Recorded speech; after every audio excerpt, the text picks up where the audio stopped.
Buenas jóvenes, el día de hoy no podremos dar clases porque tenemos junta de facultad, así que tenemos la obligación de unirnos a la junta de facultad. Entonces, conociendo esa realidad,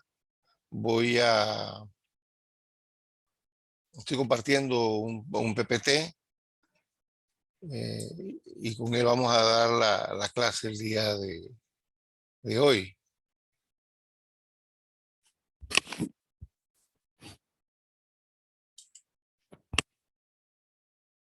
Él me dice que tengo un problema con con el micrófono, déjame ver si es verdad. Ya, ok. Eh, Espero que me escuchen. Estamos trabajando con el tema de factores geográficos, históricos, económicos y políticos que contribuyeron a formar la función del existencialismo de Panamá. Esta función tuvo un primer momento, que fue cuando emerge el Istmo de Panamá, se cierra el Istmo centroamericano, se separan las aguas del Pacífico y el Caribe, y esto lleva entonces a que se formen nuevas corrientes que lleva las aguas cálidas de la región tropical hacia el hemisferio norte, hemisferio sur, y cambian el clima mundial por completo. Además, el istmo permite ahora que hombres de Centro y Suramérica puedan moverse, intercambiar productos, mercancías, y así se crea un nuevo elemento cultural en el mundo. Con respecto al impacto climatológico, la emergencia del istmo de Panamá, hace 3 millones de años, aquí les tengo puesto un video, pero también se los voy a juntar para que todos tengan acceso a él. ¿Ya? Luego vamos a hablar de la formación de los grupos humanos, y es que nosotros hemos identificado, ya los lingüistas han identificado que los Nobe, los Lazo, los Guna, los Gulé, los Vibrí, tienen un lenguaje de origen chipchense, así que vienen de la meseta bogotana, mientras que los Emberá y los Guanán tienen origen lingüístico chocoano. ¿Ya? También sabemos que había grupos en la región oriental, lo que sería de Chiriquí, parte de Boca, donde estaban los Changuena y los Doraces, que tenían influencia cultural mesoamericana, lo sabemos por el vestido, luces de pluma, las pecheras como fueran protectores de algodón tejido, igual que usaban los grupos mayoides.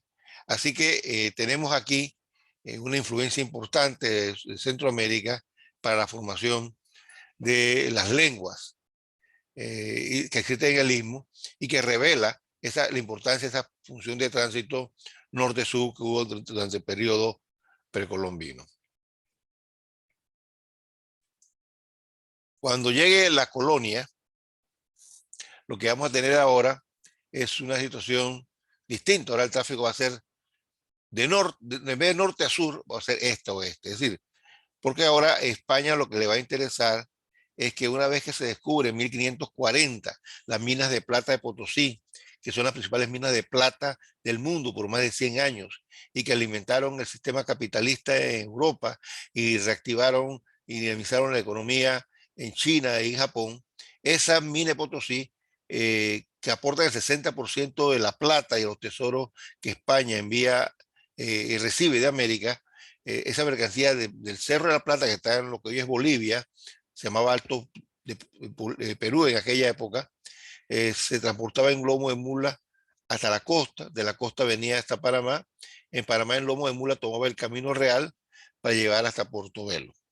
Mientras tanto, en Portobelo había llegado la flota, que era el grupo de barcos con mercancía, acompañado de barcos de guerra, que salían de España, llegaban a Cartagena, venían a Panamá, y en Panamá comenzaba entonces a bajar la mercancía. Apenas el barco llegaba, se enviaban 2 navíos rápidos a España para que supieran que la flota había llegado con bien, que se llamaban navíos navíos de aviso.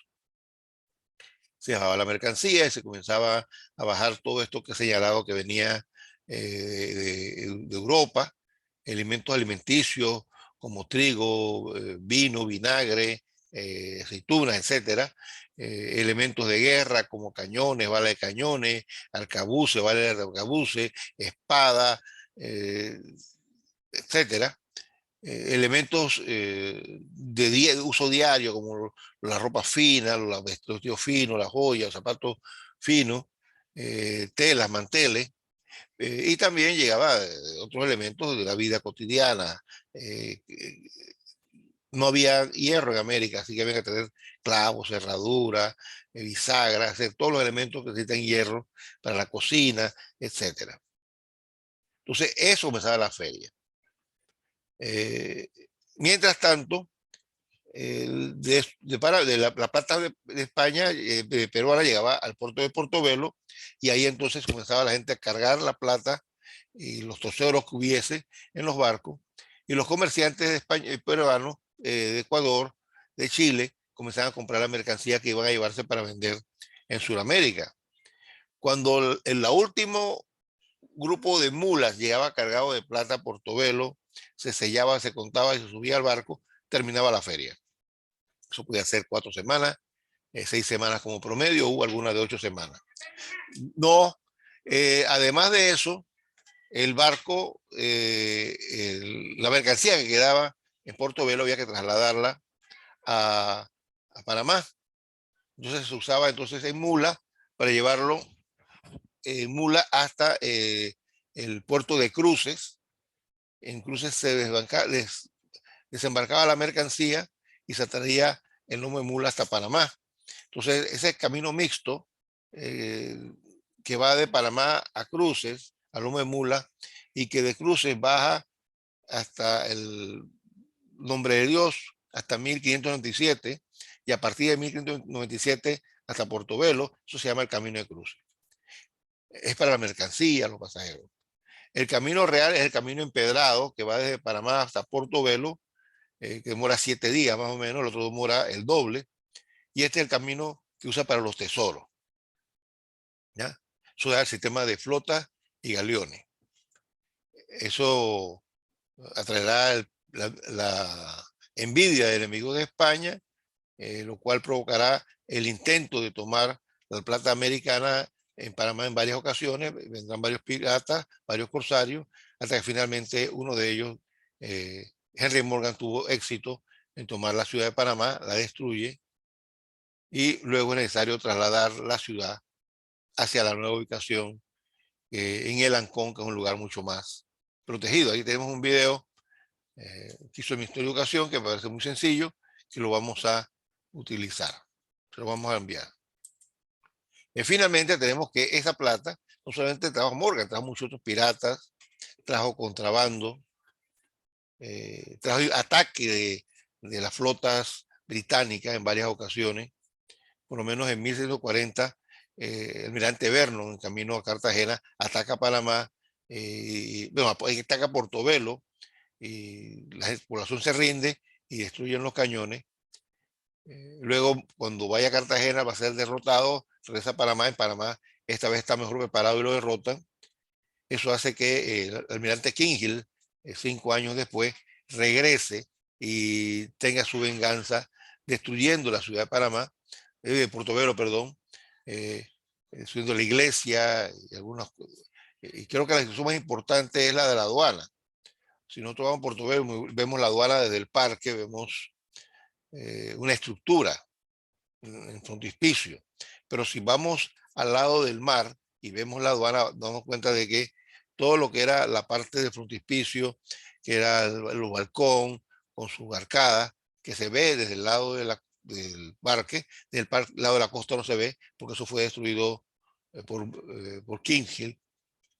Entonces la piratería y el contrabando son reemplazados, o sea, la piratería es reemplazada por el contrabando que venía a las costas de Portobelo, venía a las costas del Coclé.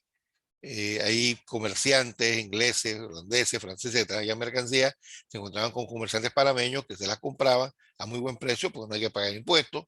Y la evasión de impuestos siempre permite vender mercancía más barata. Y luego esa gente lo trasladaba a lomo mula hacia el Pacífico y de ahí la embarcaban hacia Sudamérica y era un buen negocio. El negocio del contrabando, que se da desde el siglo XVII, pero adquiere volúmenes enormes a comienzos del siglo XVIII, hizo que, por ejemplo, la feria de 1910 y 20 no fueran significativas, porque había tanta mercancía de contrabando en Sudamérica que ellos no mandaban, de Perú no mandaban a comprar nada acá. Eso hace que la feria no tenga importancia, se van dilatando y finalmente hacia 1745-49 el sistema es eliminado. ¿Ya? Entonces, eso explica, o sea, la propia riqueza del sistema es lo que explica la complejidad del sistema. Eso nos lleva a 4 preguntas que vamos a hacer en discusión el próximo jueves. Analizar la importancia de la posición geográfica de Panamá durante el periodo precolombino, los mecanismos de la ruta, que es explicar el camino real, el camino de cruce, y qué es este sistema de flotas y galeones, la amenaza y peligro que experimentó Panamá debido a los intereses de las potencias enemigas de España, y luego cómo esas potencias pues influyeron en lo que sería la realización después del movimiento de independencia. Entonces les voy a remitir esta clase, les voy a remitir los videos pertinentes para que los vean el día de hoy y el jueves hacemos la discusión. Que tengan buenas tardes, jóvenes. Muchas gracias por observar.